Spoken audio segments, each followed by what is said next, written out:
Now continue. अब यहाँ पे अपने को क्या करना है, all project control by department number 5। तो यहाँ पे जैसे अपने को चेक करना है ऑल, तो ऑल के लिए अपने को पता है कि जो क्वांटिफायर यूज़ होगा वो फॉर ऑल क्वांटिफायर यूज़ होगा। तो यहाँ पे अगेन एम्प्लॉय का नेम ही डिस्प्ले करना है। तो एम्प्लॉय का नेम डिस्प्ले करने के लिए देखो टेबल में वापस देखो, क्वेरी अपन किस तरह से लिखेंगे रिलेशनल कैलकुलस के अंदर, E.L name comma E.F name, print तो यही होगा, बार ऑपरेटर एम्प्लॉय ई, तो आपकी ओरिजिनल टेबल कौन सी होगी जिससे एट्रीब्यूट को रिटर्न करवाना है, वो हो गई एम्प्लॉय टेबल। तो उसका वेरिएबल क्या आ गया ई, एंड फॉर ऑल एक्स। ठीक है, ये जनरली मैं क्या करता हूँ, यहाँ पे मैं for all x quantifier use कर रहा हूँ, नॉट ऑफ प्रोजेक्ट एक्स। ये जनरली होता है किसी भी एग्जिस्टेंशियल क्वांटिफायर को आप यूनिवर्सल में कन्वर्ट करोगे तो इस तरह से अपन लिखते हैं उसको, और not of x D num equal to 5, और EW works on W and W.ESSN equal to E.SSN and X.P number equal to W.P number। ये किस तरह से इसको सॉल्व करते हैं, इसके लिए कुछ एट्रीब्यूट्स प्रॉपर्टी होती है, वो देखो इस तरह से चलेगी। यहाँ पे इसने क्या किया, इसने कंपोनेंट के अंदर तोड़ दिया प्रीवियस क्वेरी को। कैसे, देखो इधर पहली जो क्वेरी है वो क्या है, मैंने क्या किया, E.L name E.F name separate by employ table E and F dash. F dash क्या है, F डैश है for all x not of project x और F1। ठीक है, F1 क्या हो गया, not of x D num equal to 5 और F2, और F2 क्या हो गया, आगे वाली नेक्स्ट क्वेरी रिमेनिंग। ठीक है, तो यहाँ पे ये क्या कह रहा है, must exclude all tuple not of interest from the universal quantifier by making the condition true for all such tuple. मतलब यही है कि एक कंडीशन है वो सारे टपल के लिए ट्रू होनी चाहिए, that's why we are using all for universal quantifier. Universal quantifier variable x must evaluate to true for every possible tuple in the universe. In f dash not project x makes x true for all tuples not in the relation of interest project.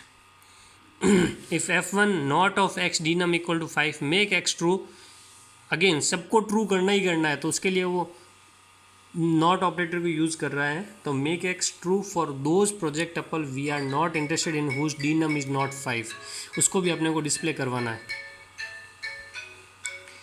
F2 specify the condition that must hold on all remaining tuples all project tuples controlled by department number 5। Now, what is the safe expression? Safe expression in the relational calculus is guaranteed to yield a finite number of tuples as its result. अगर मैं किसी भी expression की बात करता हूँ या query की बात करता हूँ, तो अगर वो एक फाइनाइट रिजल्ट जनरेट करके देता है, तो अगर मेरे पास multiple number of rows print हो रही हैं, अगर मैं उसको काउंट भी नहीं कर पा रहा हूँ, तो वो मेरे लिए क्या होगा, इनफाइनाइट। और अगर फिक्स नंबर ऑफ टपल्स और रो प्रिंट हो रही है, तो वो मेरे लिए गारंटीड एक्सप्रेशन होगा, वो आपका सेफ एक्सप्रेशन काउंट होता है। फॉर एग्जांपल, इसको लिखने का जो तरीका होता है वो होता है T variable separator not of employee T all non employee tuple in the universe following the rule for Q discussed above guarantees safe expression when using universal quantifier। Previous example में आप लोगों ने देखा होगा नॉट ऑफ प्रोजेक्ट एक्स, तो वो उसके लिए क्या हो गया, एक सेफ एक्सप्रेशन हो रहा है। ये देखो again, using transformation from universal to existential quantifier can rephrase Q as the Q dash. ये सिंपल आपके पास क्वेरी दे रखी है कि अगर मैं एग्जिस्टेंशियल को यूनिवर्सल में कन्वर्ट करता हूँ, तो मेरे पास अगर यूनिवर्सल जहाँ पे दे रखा था तो वहाँ पे मैं एग्जिस्टेंशियल यूज़ करूँगा और आगे क्या यूज़ कर लूँगा, नॉट। तो जैसा कि आप लोग देख रहे होंगे कि यहाँ पे ये जो आपका एग्जिस्टेंशियल क्वांटिफायर दे रखा है एग्जिस्टेंस ऑफ एक्स, इसके आगे अपने क्या लगाया, not of existence of x. क्यों, क्योंकि यहाँ पे पहले क्या था, पहले यहाँ पे था for all x. Previous slide में देखो आप लोग, जैसे इसमें यहाँ पे क्या था, for all x. For all x को मैं अगर एग्जिस्टेंस में कन्वर्ट करता हूँ तो आगे क्या लगेगा, not of existence x project x and x dot d num. तो इसमें भी अगर आगे नॉट लग रहा था तो वो कॉमन एक नॉट आ गया आगे की ओर। ठीक है, and not of existence of W works on, बाकी क्वेरी एज इट इज चलेगी। ये कुछ अपने पास प्रॉपर्टीज़ दे रखी हैं जो कि एग्जिस्टेंशियल को यूनिवर्सल में कन्वर्ट करने का और यूनिवर्सल को एग्जिस्टेंस में कन्वर्ट करने का काम करती हैं।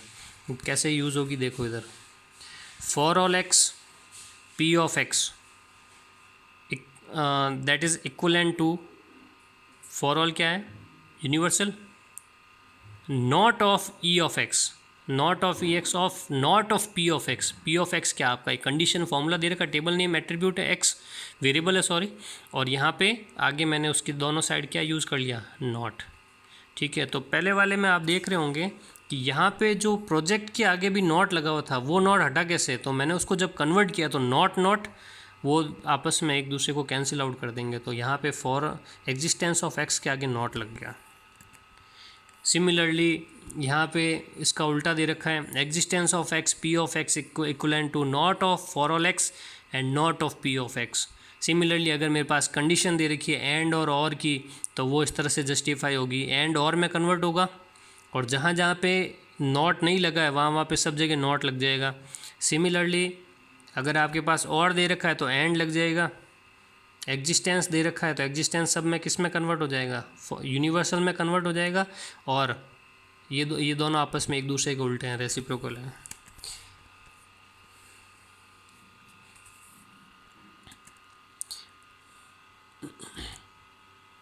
ये different types of example, easy example दे रखे हैं, ये आप लोग अब इजीली सॉल्व कर सकते हैं। Find the name of employee without any dependent, तो अपने को एम्प्लॉय नेम निकालना है जो कि जिसका कोई डिपेंडेंट नहीं है। ठीक है, तो उसके लिए अपन क्या करेंगे, अगेन आपके पास जो टेबल दे रखी है उस टेबल के अंदर सबसे पहला जो रिजल्ट है वो डिस्प्ले किस पे डिपेंडेंट करेगा, एम्प्लॉय टेबल पे। तो एम्प्लॉय का एक वेरिएबल मैंने ले लिया ई, तो E dot F name comma E dot L name, and अब डिपेंडेंट टेबल का मैंने वेरिएबल लिया डी, उसका मैं एग्जिस्टेंस यूज़ कर रहा हूँ, अगर एग्जिस्ट करता है तो अपन सिंपल लगाएंगे ई ऑफ एग्जिस्टेंस ऑफ डी। अब एग्जिस्ट ही नहीं कर रहा है तो उसके लिए मैंने आगे क्या क्लॉज लगा दिया, नॉट, एंड मैच भी तो करना चाहिए आईडी, तो उसके लिए मैंने क्या किया, डिपेंडेंट टेबल और एम्प्लॉय टेबल के प्राइमरी की को मैंने मैच कर लिया, join operator indicated by join operator.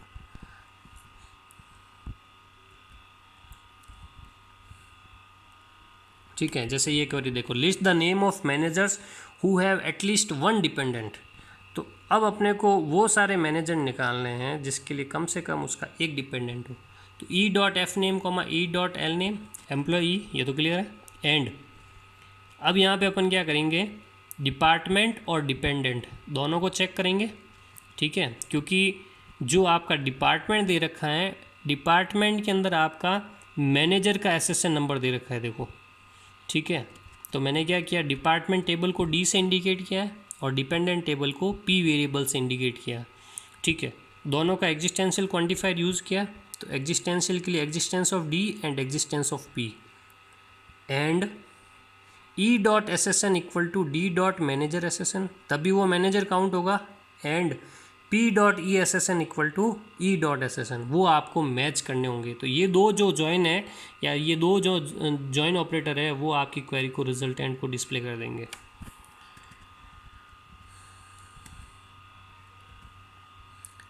Next आता है second type, domain relation calculus, another variation of relational calculus called domain relation calculus और simply domain calculus is equivalent to tuple calculus and to relational algebra. The language called QBE, query by example, that is related to domain calculus, was developed by almost concurrently to SQL at IBM Research, Yorktown High, New York. That is, domain calculus was thought of a way to explain what QBE does. ये एक basic language थी QBE जो कि domain calculus को explain करने का काम करती थी। जैसे आप लोगों ने देखा होगा कि जो आपकी रिलेशनल एल्जेब्रा की क्वेरी है वो सारी प्रोसीजरल है, तो प्रोसीजरल क्वेरी को अगर मेरे को रिप्रेजेंट करना है तो आप DBMS लैब के अंदर एसक्यूएल क्वेरी यूज़ करते हो। तो सिमिलरली अगर मेरे पास अगर डोमेन रिलेशन कैलकुलस की क्वेरी दे रखी है और उसको मेरे को अगर लैंग्वेज फॉर्म में डिज़ाइन करना है तो उसके लिए QBE, query by example, design हुआ था। The domain relation calculus is what, the domain calculus differ from tuple calculus in the type of variable used in the formula. Main important चीज़ यही है भाई, डोमेन रिलेशनल कैलकुलस का मतलब ये है कि जितने टाइप का वेरिएबल यूज़ करोगे फॉर्मूला के अंदर वो डोमेन रिलेशन कैलकुलस को इंडिकेट करते हैं। अभी आप लोगों ने प्रीवियस में देखा था टपल रिलेशन कैलकुलस के अंदर जितनी भी टेबल दे रखी है हर एक टेबल का एक सेपरेट वेरिएबल यूज़ होगा। जैसे एम्प्लॉय के लिए ई वेरिएबल मैंने इंडिकेट कर लिया, सिमिलरली डिपार्टमेंट के लिए डी वेरिएबल इंडिकेट कर लिया, तो एक पूरी टेबल के लिए एक एक वेरिएबल आएगा। तो यहाँ पे rather than having variable range over tuple the variables range over single value from the domain of attribute. इसका मतलब यही है कि मैं सिंगल एट्रीब्यूट के लिए सिंगल वेरिएबल को जस्टिफाई करूँगा। एक टेबल के अंदर अगर 10 एट्रीब्यूट हैं तो मैं 10 अलग अलग वेरिएबल यूज़ करूँगा डोमेन रिलेशन कैलकुलस के लिए। तो जो उसका हर एक वेरिएबल का जो मेज़रमेंट कह सकते हैं या अपन कह सकते हैं कि उसका एक्चुअल में उसको ट्रेस करने का जो तरीका होगा वो उसकी डोमेन वैल्यू के हिसाब से जस्टिफाई होगा। जैसा कि मैंने आपको बताया था कि वेरिएबल जैसे न्यूमेरिक वैल्यू है, प्राइमरी आईडी न्यूमेरिक है, तो प्राइमरी की न्यूमेरिक है तो उसके लिए उसका रेंज क्या हो गया, सॉरी उसका डोमेन क्या हो गया, डोमेन हो गया numeric value. An expression of domain calculus is the form of, इस तरह से अपन लिखेंगे x1 x2 and xn condition x1 x2 and so on, where x1 x2 xn and x1 are domain variable that range over domain of attribute and the condition is condition of formula of the domain relation calculus। Simple example है, आपके पास एक table दे रखी है employ के अंदर आपके पास देखो ये सारे के सारे एट्रीब्यूट 10 एट्रीब्यूट दे रखे थे। अब ये क्या कह रहा है, retrieve the birth date and address of the employee whose name is John B Smith. Clear. तो अब मैं क्या करूँगा, यहाँ पे मैं जितने भी मेरे पास एट्रीब्यूट दे रखे हैं उन एट्रीब्यूट को मैं एक अलग अलग वेरिएबल से इंडिकेट करूँगा। जैसे आप एम्प्लॉय टेबल के अंदर चेक करो, देखो इधर एम्प्लॉय टेबल, तो एम्प्लॉय टेबल के अंदर मेरे पास कौन कौन से वेरिएबल दे रखे हैं, मैंने नेम दे दिया क्यू किसको रिप्रेजेंट करेगा, एफ नेम को, ठीक है। आर किसको रिप्रेजेंट करेगा, एमिनेट को रिप्रेजेंट करेगा। एस किसको रिप्रेजेंट करेगा, लास्ट नेम को। टी किसको रिप्रेजेंट करेगा, एसएसएन को जो प्राइमरी है। यू किसको रिप्रेजेंट करेगा, बर्थ डेट को। वी किसको रिप्रेजेंट करेगा, एड्रेस को, ठीक है, एंड सो ऑन। इस तरह से अपने पास जितने भी वेरिएबल्स दे रखे हैं वो सारे के सारे वेरिएबल इंडिविजुअल एट्रीब्यूट को रिप्रेजेंट करेंगे। अब यहाँ पे जो मेन समझने वाली चीज़ है वो क्या कहती है कि आपको डिस्प्ले क्या करवाना है, बर्थ डेट एंड एड्रेस। तो बर्थ डेट और एड्रेस को रिप्रेजेंट करने का तरीका, कौन सा वेरिएबल बर्थ डेट और एड्रेस को रिप्रेजेंट कर रहा है, बर्थ डेट के लिए यू और एड्रेस के लिए क्या आ जाएगा, वी। तो देखो इधर यू और वी क्या हो गया यहाँ पे, birth date and address, again separator bar operator. अब कौन कौन से हैं वो इस कंडीशन के अंदर यूज़, इसके अलावा जितने भी वेरिएबल बच गए आपके वो सारे के सारे मैंने क्या कर दिए, एग्जिस्टेंशियल क्वांटिफायर के साथ में यूज़ कर लिए। तो देखो Q R S T you और वी तो आपके डिस्प्ले हो रहे हैं, तो यू वी को मैंने लिख लिया, उसको स्किप कर दिया। उसके बाद डब्ल्यू एक्स वाई और जेड सबको मैंने एग्जिस्टेंशियल क्वांटिफायर से इंडिकेट कर लिया। नेक्स्ट टेबल का नेम आ गया एम्प्लॉय, सारे के सारे वेरिएबल जिसको अलग अलग आपने इंडिकेट किया उसका सीक्वेंस आ गया। अब आप क्या कह रहे हो यहाँ पे, एंड फर्स्ट नेम क्या है, जॉन, तो फर्स्ट नेम क्या आ गया, जॉन। मिडिल नेम क्या है, मिडिल नेम आ गया बी, और लास्ट नेम क्या हो गया, एस, एस क्या हो गया, स्मिथ। तो मैंने क्या किया, कंडीशन के अंदर वेरिएबल के साथ में उसकी डोमेन वैल्यू को जस्टिफाई कर लिया। क्यू क्या होना चाहिए, जॉन होना चाहिए, आर क्या होना चाहिए, बी होना चाहिए, और एस क्या होना चाहिए, Smith. That is first name, middle name और लास्ट नेम।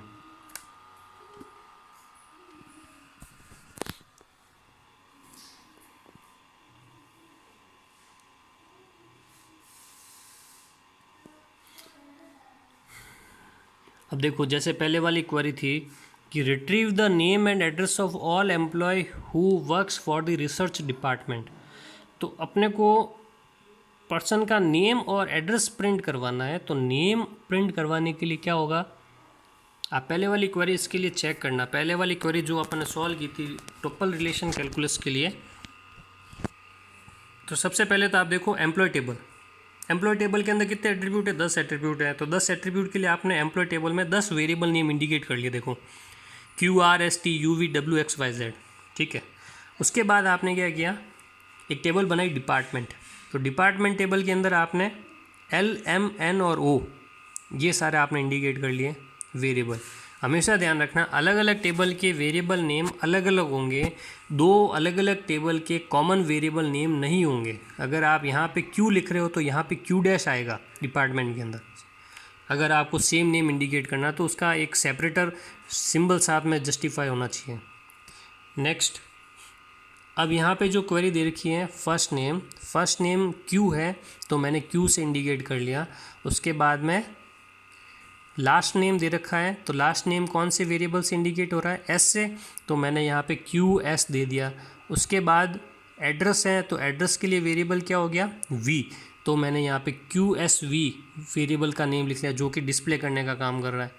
नाउ अब यहाँ पे देखो नेक्स्ट रिसर्च होना चाहिए डिपार्टमेंट का नेम।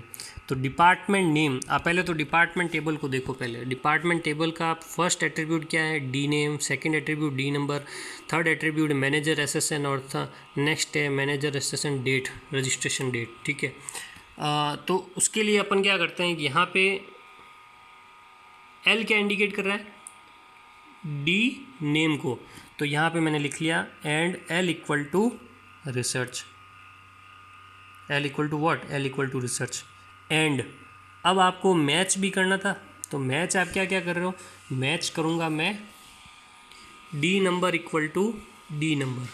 ठीक है, तो ये पहले वाली क्वेरी है, बस सिंपल आप वेरिएबल नेम को चेंज कर रहे हो। तो एम्प्लॉय टेबल के अंदर डी नम किससे इंडिकेटेड हो रहा था, वेरिएबल से Z से, और डिपार्टमेंट टेबल के अंदर डी नंबर किससे रिप्रेजेंट हो रहा है, M से। तो यहाँ पे मैंने क्या लिखा, and M equal to Z। ठीक है, और अगर आपके पास दो टेबल आती है, सपोज़ ये क्वेरी है वो दो टेबल के कॉम्बिनेशन से जस्टिफाई हो रही है, तो इस टेबल का एग्जिस्टेंस किस पे डिपेंडेंट करेगा, इस टेबल का एग्जिस्टेंस करेगा इन कंडीशन के वेरिएबल पे। इन यहाँ पे कंडीशन का वेरिएबल क्या हो गया, L जिसका नेम रिसर्च होना चाहिए, M जो कि ID को इंडिकेट कर रहा है, और Z जो कि ID को इंडिकेट कर रहा है। ठीक है, डिपार्टमेंट ID को। तो यहाँ पे मैंने एग्जिस्टेंस ऑफ Z, L और M इंडिकेट किया। इसको लिखने का तरीका क्या होगा, पहला वो वेरिएबल आएगा एग्जिस्टेंस का जो कि फर्स्ट टेबल से रिलेटेड है। तो फर्स्ट टेबल का वेरिएबल क्या है, लास्ट Z, उसके बाद डिपार्टमेंट टेबल का वेरिएबल L, और उसके बाद नेक्स्ट वेरिएबल M। तो यहाँ पे ये फाइनल क्वेरी देखो, समझ लो एक बार वापस। मेरे को प्रिंट करवाना था नेम एंड एड्रेस, तो नेम और एड्रेस है वो कौन से वेरिएबल से इंडिकेट हो रहा है, नेम तो हो रहा है Q से और S से, तो QS लिख लिया मैंने। एड्रेस इंडिकेट हो रहा है V से, तो V मैंने एड्रेस फॉर्म में लिख लिया QSV। नाउ मैंने बार ऑपरेटर लगाया, उसके बाद मैंने एग्जिस्टेंशियल क्वांटिफायर में वेरिएबल नेम इसलिए इंडिकेट किए हैं कि ताकि इन वेरिएबल की हेल्प से मैं कंडीशन को सेटिस्फाई कर पाऊँ। तो यहाँ पे मैंने इसको जो अगर मेरे सिंगल टेबल होती तो पिछली वाली टेबल के अंदर आपने सिंगल टेबल में जो जो आपके पास यूज़ हो रहे हैं वो सारे के सारे, और उसके अलावा सारे अपन एग्जिस्टेंशियल क्वांटिफायर में इंडिकेट करते हैं। बट अगर आपके पास दो टेबल दे रखी है तो उन दो टेबल के अंदर वो सारे वेरिएबल एग्जिस्टेंशियल क्वांटिफायर में यूज़ करोगे जो कि कंडीशन डिज़ाइन करने का काम करेंगे। तो एम्प्लॉय के लिए उसकी वेरिएबल नेम की लिस्ट आपने मेंशन कर ली, डिपार्टमेंट के लिए वेरिएबल की लिस्ट मेंशन कर ली, फिर आपने लिख लिया L equal to research and M equal to Z। Last query, find the name of employee who have no dependent. ठीक है, तो again name of employee first name last name होगा तो Q और S आ गया। उसके बाद एम्प्लॉय T, अभी इसको अभी आप छोड़ो, इसको अभी अपन इसलिए नहीं लिख रहे हैं। यहाँ पे देखो आप लोग गौर कर रहे होंगे, एग्जिस्टेंस ऑफ L को मैं क्या कर रहा हूँ, नॉट, और यहाँ पे T.L, तो ये दोनों कैंसिल आउट हो जाएंगे। तो सिंपल आपके पास वेरिएबल क्या बच गया, T, तो उसका मैंने एग्जिस्टेंस डिफाइन कर लिया, एग्जिस्टेंस ऑफ T। ठीक है, एम्प्लॉय के लिए वेरिएबल डिफाइन कर लिए। डिपेंडेंट टेबल के अंदर आपके पास कितने एट्रीब्यूट हैं, डिपेंडेंट टेबल मेरे पास 5 एट्रीब्यूट थे, तो मैंने LMNOP ये मैंने 5 वेरिएबल जस्टिफाई कर लिए, और यहाँ पे मैंने कंपैरिजन कर लिया T इक्वल टू L। इसका मतलब कि ESSN और SSN को मैंने कंपेयर किया। ठीक है,